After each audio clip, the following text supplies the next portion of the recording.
अस्सलाम वालेकुम जी। मुझे कहते हैं साइमा। उम्मीद है आप सब लोग खैर खैरियत से होंगे। मैं भी ठीक ठाक अल्हम्दुलिल्लाह। ये कनाडा का वो इलाका है जहाँ से मैंने अपनी ज़िंदगी शुरू की थी। एक छोटा सा बच्चा गोद में, बहुत सारे ख्वाब आंखों में, बहुत सारी उम्मीदें आंखों में, पता नहीं क्या क्या सोच के हम कनाडा आए थे। क्या करेंगे, कहाँ से ज़िंदगी शुरू करेंगे, कैसे करेंगे। रोज़ सुबह सुबह मैं उठती थी, उठ के मैं छोटे से बेबी को तैयार करती थी। ये जो आपको ये सामने बस स्टॉप नज़र आ रहा है, यहाँ तक मैं चल के आती थी। स्ट्रॉलर होती थी उसकी, बर्फ़ है, आंधी है, तूफ़ान है, यहाँ आके खड़ी हो जाती थी और यहाँ पे आया करती थी बस जो मुझे लिया करती थी। और वो बस कहाँ जाती थी, क्यों जाती थी, सब मैं आपको अभी बताती हूँ बहुत तफसील से। बहुत ही इंटरेस्टिंग स्टोरी है और इस स्टोरी को बताने का मकसद भी है। इसको बताने का मकसद ये है कि आप कनाडा आ रहे हैं ना, आप कर लेंगे कुछ ना कुछ, हो जाएंगे कामयाब। मेहनत होनी चाहिए, आपके पास स्किल्स होनी चाहिए, आप सेट हो जाएंगे। ये वाले बस स्टॉप पे आके वो बस मुझे उतारा करती थी। ये तकरीबन आप कह लें कि वो जो पहले मैंने आपको बस स्टॉप दिखाया है उस बस स्टॉप से लेके इस बस स्टॉप तक का तकरीबन 4 से 5 मिनट का रास्ता था। अब यहाँ मैं क्यों उतरती थी, वो जो सामने जिधर गाड़ी जा रही है, वो जो साइड आपको नज़र आ रही है, यहाँ से वहाँ तक मैं पैदल जाया करती थी। वहाँ पे एक बेबी सीटर होती थी जिनके पास मैं अपना छोटा सा बेबी छोड़ा करती थी और वहाँ तक मैं पैदल जाया करती थी, पैदल वापस आया करती थी। और बाज़-औक़ात -30 -40 होता था, बहुत ज़्यादा बर्फ़ होती थी। और जो स्ट्रॉलर हम लेके आए हुए थे ना, वो स्ट्रॉलर के ना जो टायर थे ना, वो छोटे छोटे थे, मतलब वो बर्फ़ पे चलने वाले ही नहीं थे। और यकीन जाने इतने पैसे नहीं होते थे कि हम नई स्ट्रॉलर ख़रीद लें। स्ट्रॉलर बड़ी महंगी होती थी, उसी से गुजारा करते थे। वो टायर में घसीटती जाती थी और वो स्ट्रॉलर उसके ऊपर चलता नहीं था और तूफ़ान में बाज़-औक़ात मैं फंसी होती थी। लेकिन कैनेडियंस, मैं आपको बता नहीं सकती, इस कदर स्वीट लोग हैं कि मेरे साथ ये बहुत दफ़ा हुआ है कि मेरे से स्ट्रॉलर नहीं चलता था, कोई ना कोई रुक जाता था, कोई लेडी रुक जाती थी, कोई गाड़ी साइड पे रोक लेता था, रोक के वो मेरा स्ट्रॉलर मेरे साथ घसीटने में हेल्प करते थे। इतनी ज़्यादा हेल्प कि मैंने कभी सोचा भी नहीं था कि एक अनजान मुल्क में इतनी हेल्प हो सकती है। वो बस बच्चे को छोड़ के उसके बाद मैं दोबारा आके वही बस लेती थी जिससे मैं उतरती थी और मैं यहाँ पे पहुँचती थी इस ट्रेन स्टेशन पे। वो जो राइट साइड पे आप देख रहे हैं, वहाँ से आप ट्रेन स्टेशन के अंदर जाते हैं और यहाँ से आके मैं जो है वो ट्रेन लिया करती थी, डाउनटाउन जाया करती थी। ये सब मैं करती क्यों थी, ये मैं आपको सब कुछ बताती हूँ। आपने थंबनेल में देखा है जॉब, कनाडा में पहली जॉब कैसे लेनी है, पैसे कितने मिलते थे, मैं सारी आपको तफसील बताती हूँ कि ये सारा कुछ होता कैसे था। ये जो ट्रेन आपको नज़र आ रही है सामने आई है, इसी तरह से मैं इस ट्रेन में बैठा करती थी और ट्रेन में बैठ के मैं डाउनटाउन की तरफ चली जाती थी। अच्छा, अब डाउनटाउन में मैं कहाँ जाती थी और क्यों जाती थी, ये मैं सारा आपको बताती हूँ। उससे पहले मैं आपको ये बता दूँ, आप ये सोचते होंगे कि बेबी सिटिंग बड़ी महंगी होती है, ये वो, हम नए नए आए हैं कनाडा, पैसे हमारे पास है नहीं है, स्ट्रॉलर ख़रीदने के पैसे नहीं है, तो बेबी सिटिंग $500 $600 $700 कैसे हम बेबी सिटर को दें कि हमारा बच्चा रख लें ताकि हम बाहर जाके कोई रोज़गार का कोई, या हम कोई वो सारे काम अपने लिए ज़िंदगी में कर सकें। पहली बात तो वो 500-700 खाना खाने के पैसे, ग्रॉसरी के पैसे नहीं है, तो वो $500-700 कहाँ से लाने हैं जनाब। वो दिया करती थी गवर्नमेंट। ये एक गवर्नमेंट फंडेड प्रोग्राम था इमिग्रेंट्स के लिए जो मैं लेती थी और ऐसे कई प्रोग्राम्स यहाँ पे आज भी मौजूद हैं। मैंने अपनी सबसे पहली वीडियो में, उसका वीडियो का लिंक डिस्क्रिप्शन में भी दे दूँगी, कनाडा की असल हकीकत, उसमें भी मैंने आपको बहुत तफसील से बताया कि आप यहाँ पे आपके क्या क्या हकूक़ हैं और आप यहाँ पे क्या क्या बेनिफिट्स ले सकते हैं।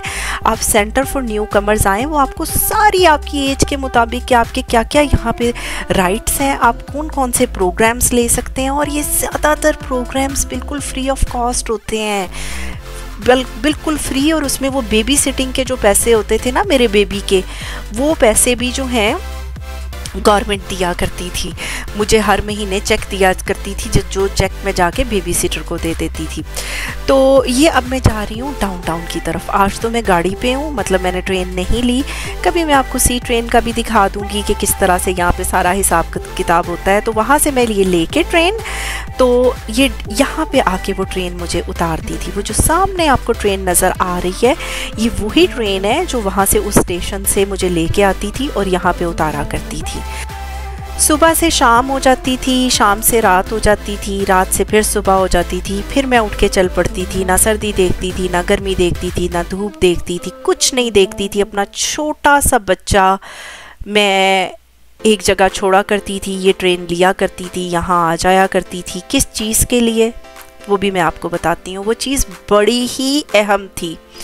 बाज़-औक़ात हम जो इंसान होते हैं ना, हम बहुत बेसब्रे होते हैं, हम बेसब्र, बहुत ही बेसब्रे होते हैं। तो यहाँ से ट्रेन से उतर के मैं आपको बताती हूँ कि ये इस तरफ मैं पूरा जो है ना, ये ट्रेन मुझे यहाँ उतारती थी और स्टेशन के उस तरफ से मैं वॉक करती हुई एक बिल्डिंग तक जाती थी।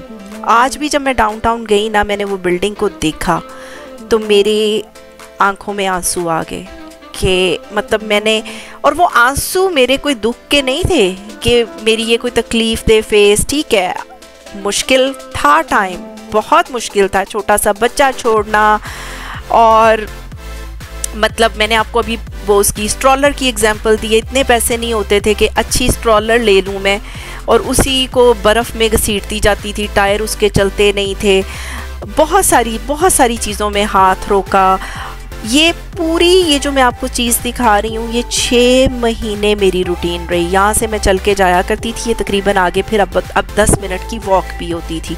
अब इसमें -30 है, -35 है, बग़ैर किसी पैसे के। अभी तक मुझे कोई पैसा नहीं मिल रहा, सिवाय इसके कि मैं उसी चीज़ के लिए बड़ी थैंकफुल हूँ कि मुझे कम अज़ कम अपनी जेब से बच्चे के पैसे तो नहीं ना देने बेबी सिटिंग के। मुझे इतना तो मौका दिया जा रहा है ना कि मैं अपना फ्यूचर बना लूँ, इतना तो गवर्नमेंट मेरे लिए कर रही है। मैं तो उसी चीज़ के लिए बड़ी थैंकफुल थी कि अगर वो पैसे भी मुझे ना मिलते बेबी सिटिंग के, शायद मैं घर से बाहर निकल ही ना सकती, कुछ कर ही ना सकती कभी भी, यही सोच के कि बेबी सिटिंग के पैसे कहाँ से आएंगे। तो यहाँ से मैं चलती जाती थी। ठीक है, 6 महीने मेरी यही एग्जैक्ट रूटीन थी जो आप इस वक्त देख रहे हैं। किस चीज़ के लिए जनाब? इस चीज़ के लिए कि मुझे किसी तरीके से अपनी पहली जॉब यहाँ पे मिल जाए। थोड़ा सा ना आपके अपने माइंडसेट की भी बात होती है। हम लोग जो होते हैं ना इंसान, हम बहुत इम्पेशेंट होते हैं।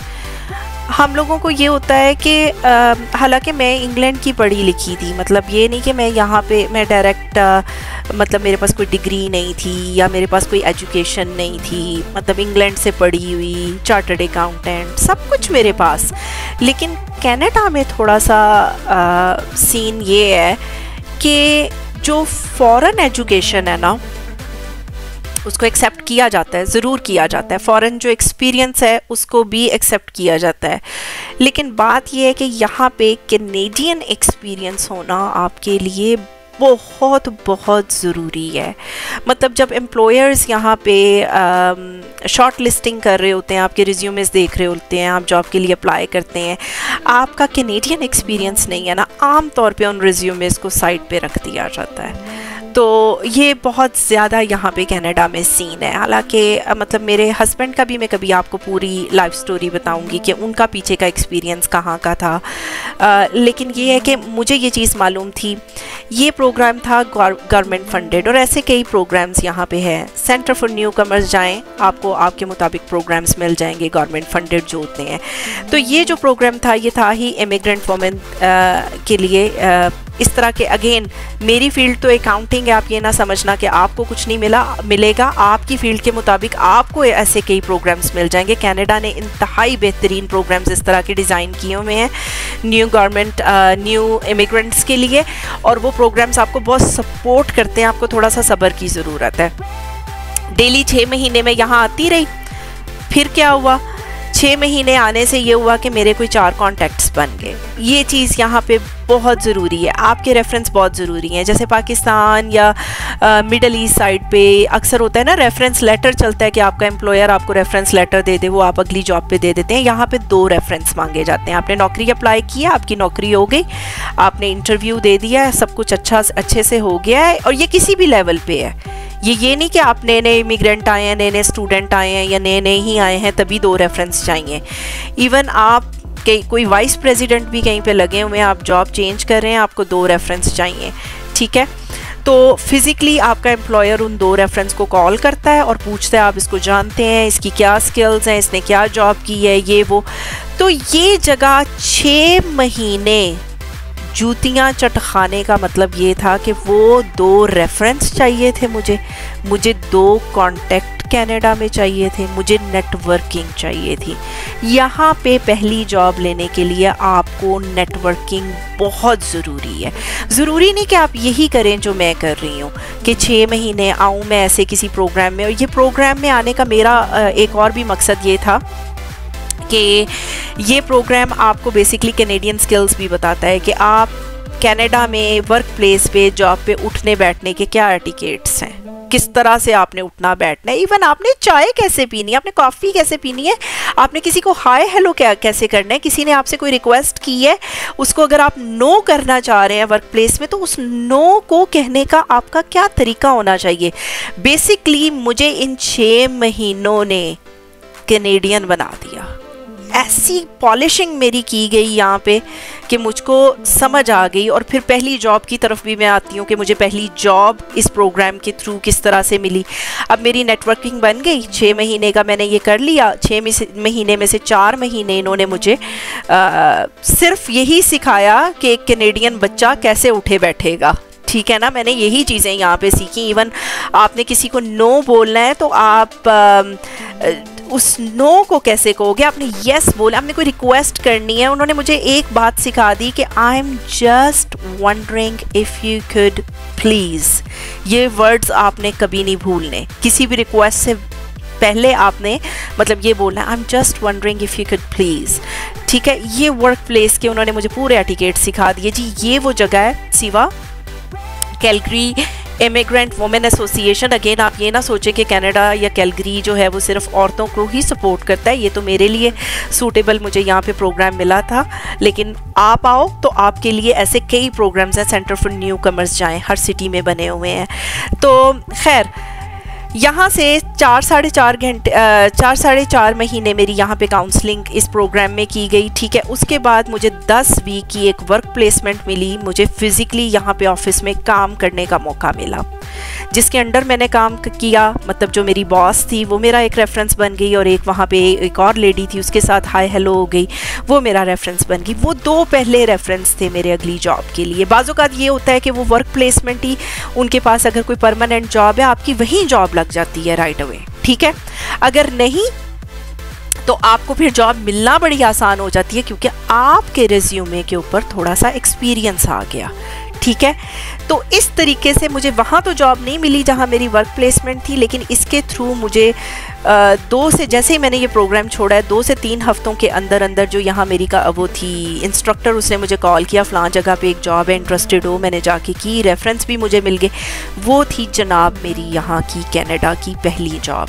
इस तरीके से नहीं करनी तो लाजमी आप वॉलंटियर करें यहाँ पे, ठीक है। अगर आपकी फैमिली है, आपने अपना किचन चलाना है, ज़रूरी है वो सारी चीज़ें, तो आप शाम में वॉलंटियर ज़रूरी नहीं है कि आप जाके किसी जगह 8 घंटे या आपने वॉलंटियर या फ्री में काम करना है। जैसे मैं तो ये फ्री में 6 महीने किया, सुबह से शाम 4 बजे जैसे एक रेगुलर जॉब होती है, मैं फ्री में सुबह उठ के जाती थी, फ्री में वो सारा कुछ करती थी, सिर्फ अपनी पहली जॉब लेने के लिए।